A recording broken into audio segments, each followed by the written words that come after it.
Good evening दोस्तों, कैसे हैं आप लोग। उम्मीद है बहुत अच्छे होंगे। स्वागत है आप सभी का आपके अपने चैनल खुरपाती ग्रुप पे।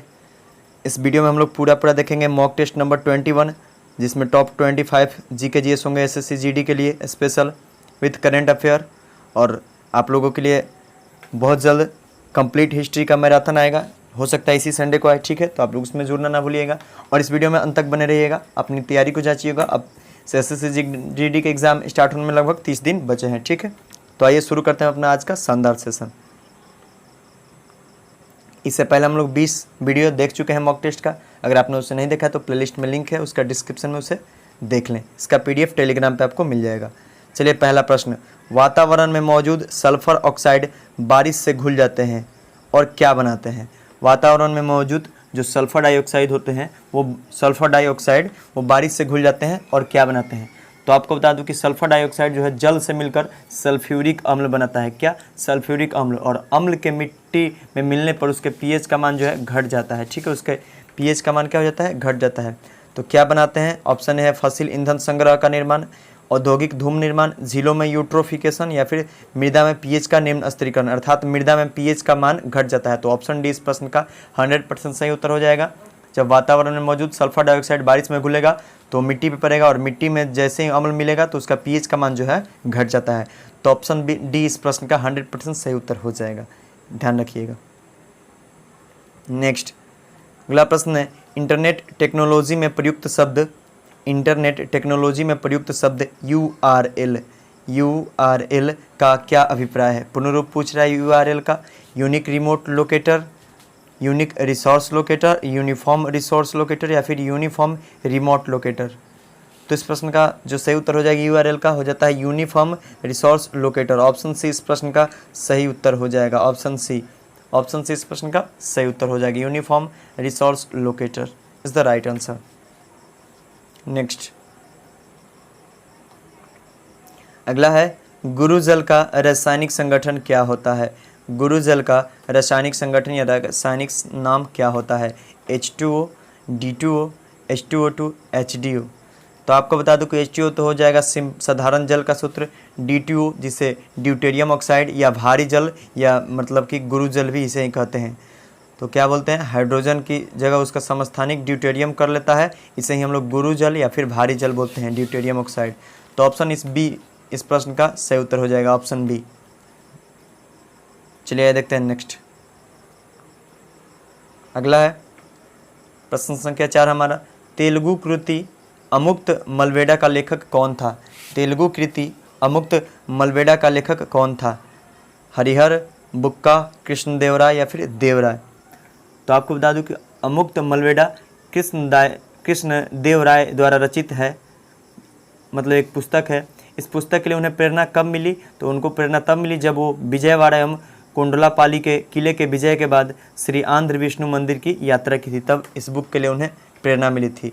तो इस प्रश्न का सही उत्तर ऑप्शन सी हो जाएगा। सी is the right answer. अमुक्त मलवेड़ा Krishnadeva राय द्वारा रचित एक पुस्तक है।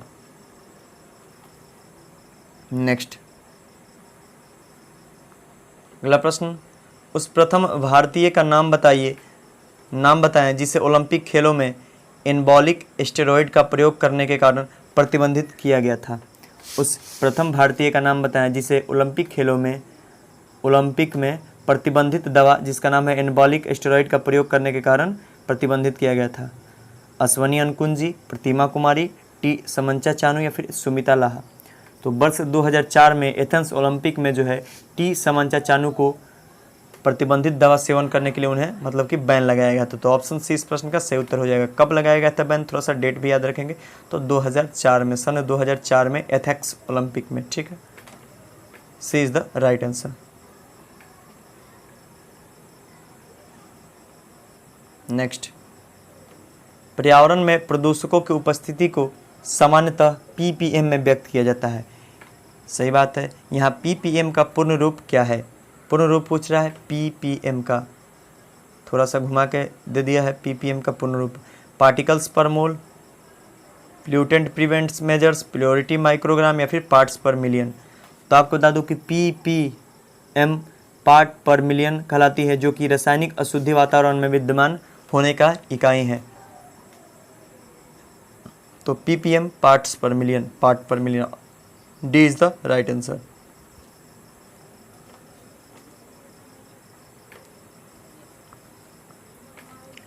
अगला प्रश्न है, निम्नलिखित में से क्या स्वतः पोषित है?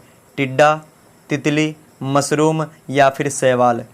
तो आपको बता दूं कि स्वतः पोषित जो है ऑप्शन डी शैवाल है। क्या शैवाल जो है स्वतः पोषित है? ऑप्शन डी इस प्रश्न का सही उत्तर हो जाएगा।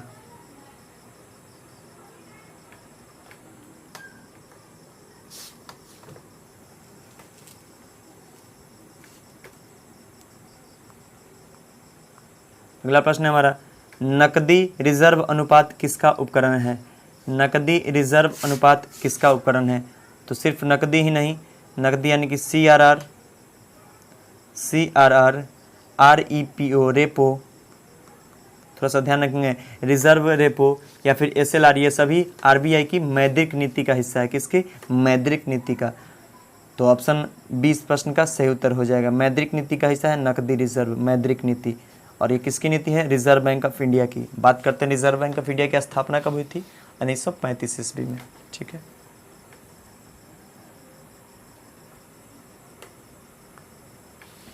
अगला प्रश्न है, सबसे छोटा महासागर कौन सा है? सबसे छोटा महासागर कौन सा है? अटलांटिक महासागर, प्रशांत महासागर, हिंद महासागर या फिर आर्कटिक महासागर? तो आपको बता दूं कि सबसे छोटा महासागर जो है आर्कटिक महासागर है। कौन सा? सी इज द राइट आंसर। और सबसे बड़ा महासागर तो प्रशांत महासागर। सबसे बड़ा महासागर प्रशांत महासागर। ठीक है, आकार के क्रम में। अगला प्रश्न है, किस दिल्ली सुल्तान ने कठोर नीति अपनाई? किस दिल्ली सुल्तान ने कठोर नीति अपनाई? तो अपने विरोधियों की समाप्ति के लिए लौह एवं रक्त की नीति या फिर खून का बदला खून या फिर कठोर नीति किसने अपनाई थी? गयासुद्दीन तुगलक ने, अलाउद्दीन खिलजी ने, इल्तुतमिश ने या फिर बलबन ने? तो इस प्रश्न का सही उत्तर ऑप्शन डी हो जाएगा। बलबन ने जो है कठोर नीति अपनाई, या फिर रक्त एवं लौह की नीति या फिर खून का बदला खून की नीति किसने अपनाई? बलबन ने। D is the right answer.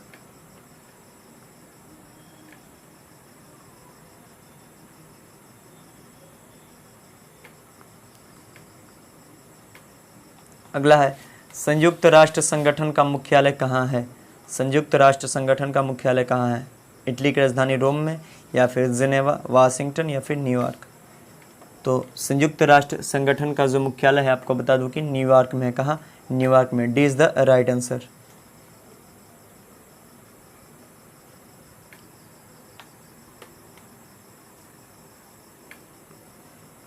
अगला प्रश्न, WTO वर्ल्ड ट्रेड ऑर्गेनाइजेशन यानी कि विश्व व्यापार संगठन का मुख्यालय कहाँ स्थित है? नई दिल्ली, वाशिंगटन मतलब USA में या फिर लंदन UK में या फिर जिनेवा स्विट्जरलैंड में? तो आपको बता दूं कि WTO का जो मुख्यालय है जिनेवा स्विट्जरलैंड में स्थित है। D is the right answer.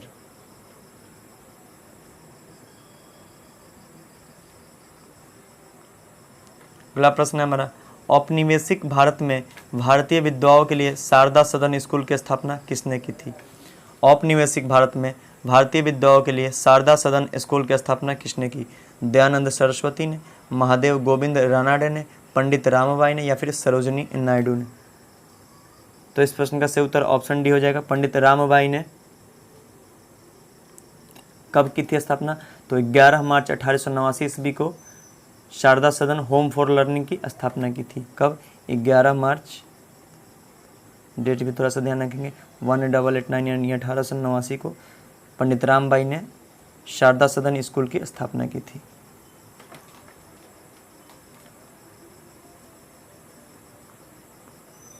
अगला प्रश्न, सोडियम बाइकार्बोनेट से कार्बन डाइऑक्साइड निकालने में विफल अम्ल कौन सा होता है? सोडियम बाइकार्बोनेट से कार्बन डाइऑक्साइड निकालने में विफल अम्ल कौन सा होता है? फार्मिक एसिड, कार्बनिक एसिड, एसिटिक एसिड या फिर सल्फ्यूरिक एसिड? तो इस प्रश्न का सही उत्तर ऑप्शन बी हो जाएगा, B is the right answer. कार्बनिक एसिड जो है सोडियम बाइकार्बोनेट से निकालने में विफल होता है।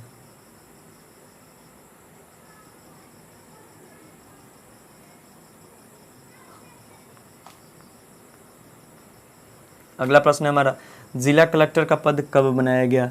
जिला कलेक्टर का पद कब बनाया गया? 1771, 1773, 1786 या फिर 1772 में? तो आपको बता दूं कि 1772 में Warren Hastings district collector office की स्थापना की गई। इस कार्य का रेवेन्यू कलेक्शन के साथ साथ सामान्य प्रशासन भी देखना था इसका कार्य। तो कब? 1772। D is the right answer. किसके शासनकाल में किसने की? तो वारेन हेस्टिंग्स ने, ध्यान रखेंगे। अगला, BCG में सी शब्द से क्या अभिप्राय है? BCG, सी स्टैंड फॉर, सी का पूर्ण रूप क्या होता है BCG में? सी फॉर कफ होता है, क्लोरीन होता है, कैडमियम होता है या फिर कैलमिट होता है। तो आपको बता दो कि BCG में डी का सी का जो अभिप्राय होता है कैलमिट होता है। क्या? कैलमिट होता है। और पूर्ण रूप क्या हो जाएगा इसका? थोड़ा सा BCG का ये भी जान लेते हैं। और इस टीके का प्रयोग जो है टीबी रोग में किया जाता है। BCG का प्रयोग किस में किया जाता है? थोड़ा सा पहले ये जान लें। BCG टीके का तो टीबी रोग में, ट्यूबरकुलोसिस जिसको बोलते हैं, ठीक है। और पूर्ण रूप क्या हो जाएगा BCG का? थोड़ा सा देख लेंगे। B4 हो जाएगा आप लोग को बैक्लियस, क्या हो जाएगा? BACILL, बैकुलस। C4 कैलिमेट और G4 ज्यूरिन, क्या? ज्यूरिन, GUERINE, ठीक है।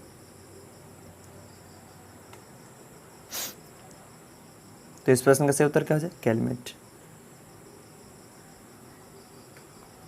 अगला प्रश्न, स्वतंत्र भारत के प्रथम राष्ट्रपति कौन थे? स्वतंत्र भारत के प्रथम राष्ट्रपति कौन थे? बहुत ही आसान प्रश्न है। जवाहरलाल नेहरू, सरदार पटेल, डॉक्टर एस राधाकृष्णन या फिर डॉक्टर राजेंद्र प्रसाद? तो स्वतंत्र भारत के प्रथम राष्ट्रपति डॉक्टर राजेंद्र प्रसाद, जिनका जो संबंध बिहार से है, सिवान जिले से है, ठीक है। और उपराष्ट्रपति डॉक्टर सर्वपल्ली राधाकृष्णन, स्वतंत्र भारत के प्रथम, ठीक है। इस प्रश्न का सही उत्तर ऑप्शन ए हो जाएगा। ए इज द राइट आंसर।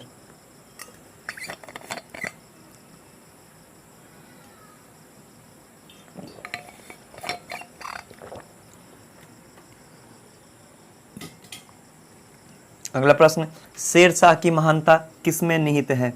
प्रशासनिक सुधार में, धर्मनिरपेक्ष अभिवृत्ति में, हुमायूं पर जीत में या फिर श्रेष्ठ जनरल होना? शेरशाह की महानता किसमें निहित है? प्रशासनिक सुधार, हुमायूं पर जीत में या फिर धर्मनिरपेक्ष अभिवृत्ति में या फिर श्रेष्ठ जनरल होने के नाते? तो शेरशाह का जो है महानता आप लोग को बता दूं कि प्रशासनिक सुधार में निहित है। ऑप्शन ए इस प्रश्न का सही उत्तर हो जाएगा।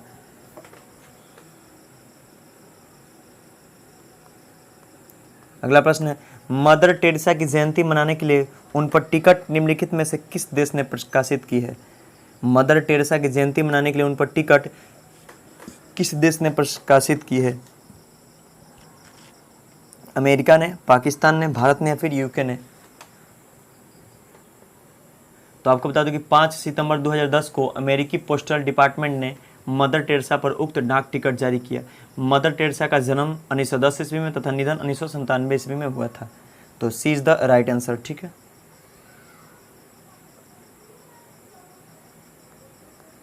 अगला प्रश्न है, दादा भाई नौरोजी ने अपने धन का पलायन सिद्धांत को किस पुस्तक में वर्णन किया है? दादा भाई नौरोजी ने धन का पलायन सिद्धांत को किस पुस्तक में वर्णन किया है?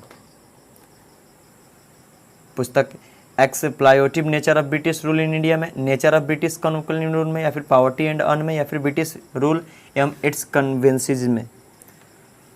तो इस प्रश्न का सही उत्तर ऑप्शन सी हो जाएगा। Poverty and earn British rule in India पुस्तक में जो है उन्होंने धन का पलायन सिद्धांत का वर्णन किया है। ऑप्शन सी इस प्रश्न का सही उत्तर हो जाएगा। बुक का नाम क्या है? Poverty and on British rule in India, on British, poverty and on British rule in India, that is the book name. C is the right answer.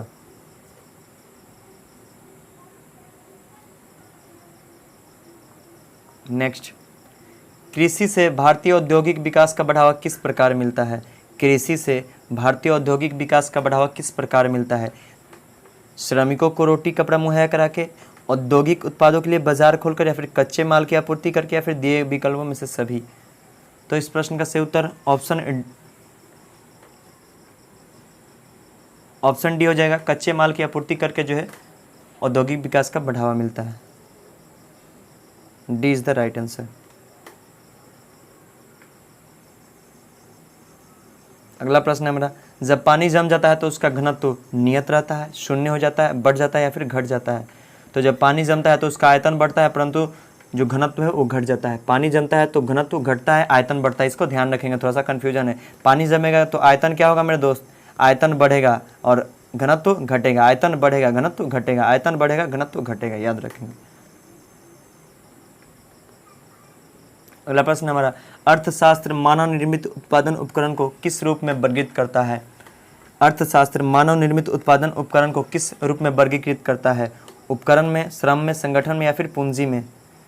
तो अर्थशास्त्र जो है मानव निर्मित उत्पादन को जो है पूंजी में वर्गीकृत करता है। ऑप्शन सी इस प्रश्न का 100% सही उत्तर हो जाएगा।